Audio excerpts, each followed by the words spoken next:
Сәлеметсіздер ме достар? Менің каналыма қош келдіңіздер. Бүгін валютаны сатып алу деген тақырыпты өтеміз.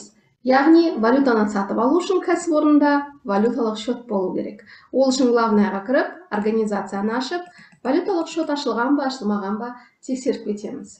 Банк счеттары және қараймыз. Міне, екі счет Каспий банкте ашылған, біреуі теңгемен, біреуі доллармен. Яғни счет бар деген сөз.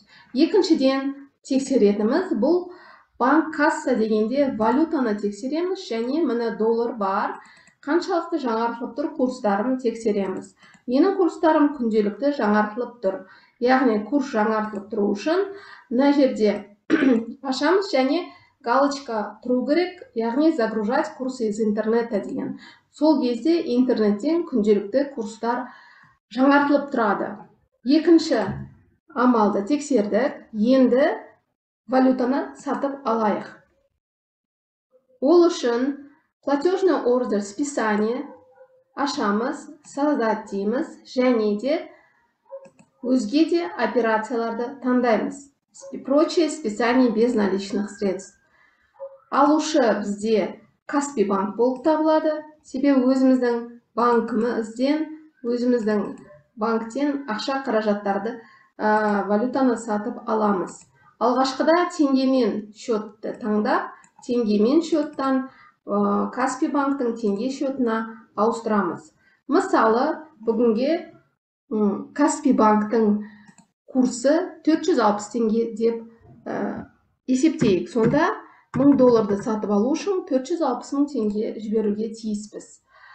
Бұл счеттан ақша кетеді, яғни прочие выплаты болып есептеледі және онда 22 счетқа түседі. Онда 22 счет дегеніміз валюта конвертациясы.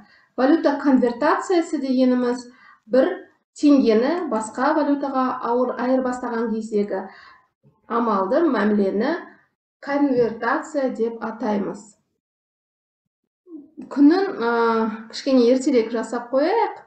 Мысалы 14 күні біз конвертация жасадық және дебет кредиттің қарайық. Ағымды шоттан 460 мың теңге жолдағы, яғни конвертацияға арналған валютаны айырбастауға, теңгені долларға айырбастауға ақша қаражат жіберілді. Енді екінші амал, екінші операция бұл платежный ордері поступление дегенді толтырамыз. Және біз мысалы мына ордерді 14 күні толтырсақ, яғни банк бізге ақша қаражатымызды не сол күні, не келесі күні аударады. Ол тәулікке байланысты. Мысалы біз 14 күні сол ақшаны алдық деп есептейік. Сонда бізде мына жерде приобретение иностранной валюты, яғни шетел валютасын сатып алу деген операцияны таңдаймыз. Екіншіден енді бұл жерде біз валюталық счетты таңдаймыз, яғни бұл біздің валюталық счетымыз және Каспий банкта өзінің валюталық счетынан бізге ақшаны түсіруге тиіс. Бұл жерде Каспий банктың валюталық счеты толтырмапты, толтырып кетеміз. Ең басы доллар деп белгілейміз. Енді нақты санды жазу керек, яғни счеттің номерін. Біз жай ғана мысал болғандықтан кез келген санды жаздық. Және де бұл жерде өзге де келіп түскен ақша дегенді таңдайық. Ең бастысы біз белгілейтін нәрсеміз бұл курс. Дұрыс курсты таңдау. Курс дегеніміз, мына жерде курс деп жазылып тұрғанда, ең бірінші 1000 доллар деп жазамыз. Біз 1000 доллар сатып алуға ақша жібердік. Және банктың курсы 460 деп ақша 460 мың жібердік. Ал астындағы мына жердегі жол нарықтық курс, яғни ұлттық банктың бүгінге деген курсы. Егер мына жерде толмай қалса, бір деген санды басып, заполнить деп толтыруға болады. Бүгінге бізде валюталық курстар күнделікті жаңартылып тұрғандықтан, сондықтан автоматты түрде 475 теңге 91 тиын деп көрсетті. Яғни 14 шілде күні. Записать, провести деп басамыз және бізде бұл жерде екі операция қалыптасты. Біріншіден 1000 долларға айырбас, яғни ұлттық банктың курсы бойынша 475.910 теңгеге біз 1000 доллар сатып алдық, және артық қаражат, яғни айырмашылығы 460 пен 475 теңге 91 тиынның айырмашылығы 15 теңге 91 тиын, яғни 15.910 теңге біздің кірісіміз болып табылады. Неге? Себебі біз банктың курсы төмен курспен сатып алдық, ал нарықтағы курс жоғары болып тұр. Сондықтан кәсіпорын үшін бұл кіріс болып есептеледі. 62.90 валюта айырбастау кезіндегі кіріс.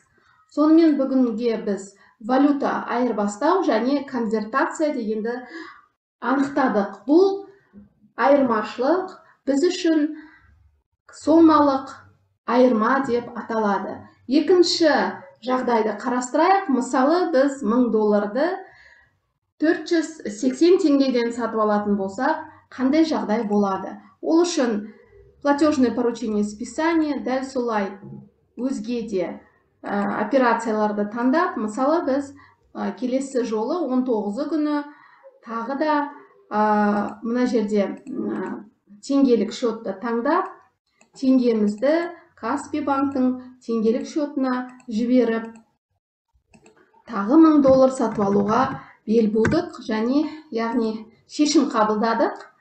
Және де бұл жерде курс бірақ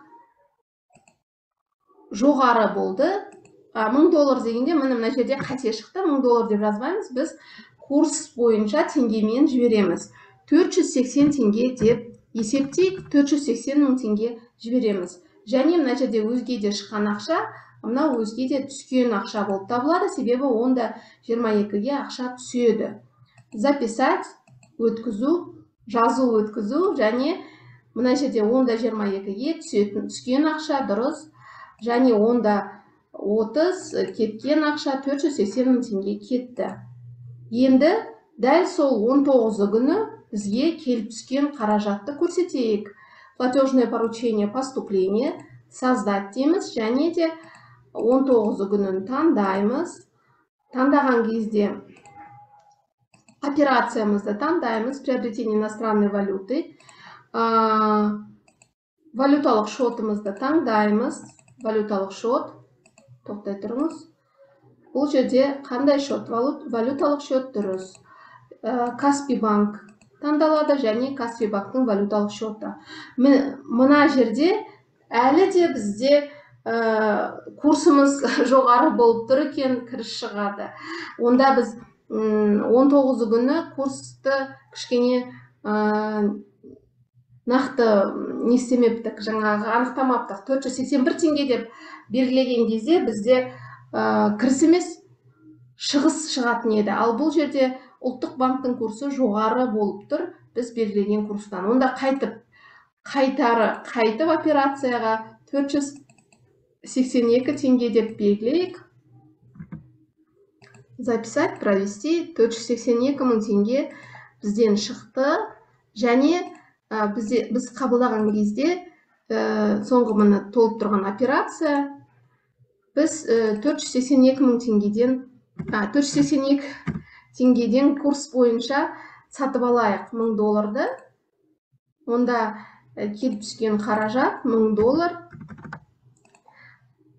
Ал енді 482 банк курсы жоғары болып табылады.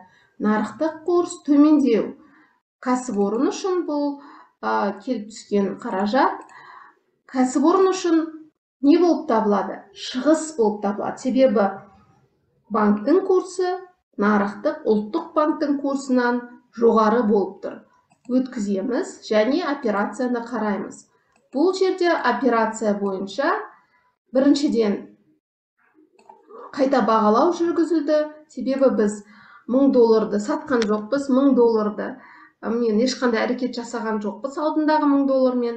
Сондықтан ол 1000 долларды да қайта бағалады біздің 1С бағдарламамыз. Себебі 1000 долларды өткен жолы біз 460 теңгеден сатып алдық. 475 теңге курсы бойынша міне кіріс пайда болды. Яғни бізде 1000 доллар бар, оны қайта бағалады. Қайта бағалаған кезде алдыңғы курспен салыстырды. Алдыңғы курсымыз 475 теңге 91 теңге болатын. Яғни бізде бар долларымыз, алтындағы 1000 теңгеміз, оны ертерек арзандырақ сатып алғандықтан 4460 теңге қайта бағалау негізінде переоценка, кіріс, яғни ұттық деген сөз. Ал екінші рет сатып алған кезде, екінші 1000 долларды, онда біз ұтылдық. Не себепті ұтылдық? Себебі банктың курсы ұлттық банктың курсінен, яғни коммерциялық банк, Каспий банктың курсы нарықтық курспен, яғни бұл нарықтық курс деген ұлттық банктың курсынан жоғары болып тұр. Ал жоғары болса, онда біз ұтылдық, яғни шығыс болды деген сөз. Мына жерде шығыс 1630 теңге. Тағы бір рет мына алдыңғы операцияны сіздерге айтып кетейін. Бұл біз алдындағы 1000 долларды жаратпағандықтан, ол 1000 долларды біз қайта бағалауымыз керек. Себебі курс өзгерді. Курс өзгерген сайын қайта бағалау жүргізіледі. Сонда алдыңғы курспен салыстырғанда 1000 долларымыз, оны жаратпаған 1000 долларымыз 475 теңгеден 75 теңге 91 теңгеден арзандырақ сатып алғандықтан 480 мен салыстырған кезде алғашқы мына операция пайда болды, яғни кіріс пайда болды. Қайта бағалау негізінде. Сонымен бүгінге осы курстық айырма деген негізгі анықтаманы өттік. Сұрақтарыңыз болса жазыңыздар. Келесі кезгенше сау болыңыздар.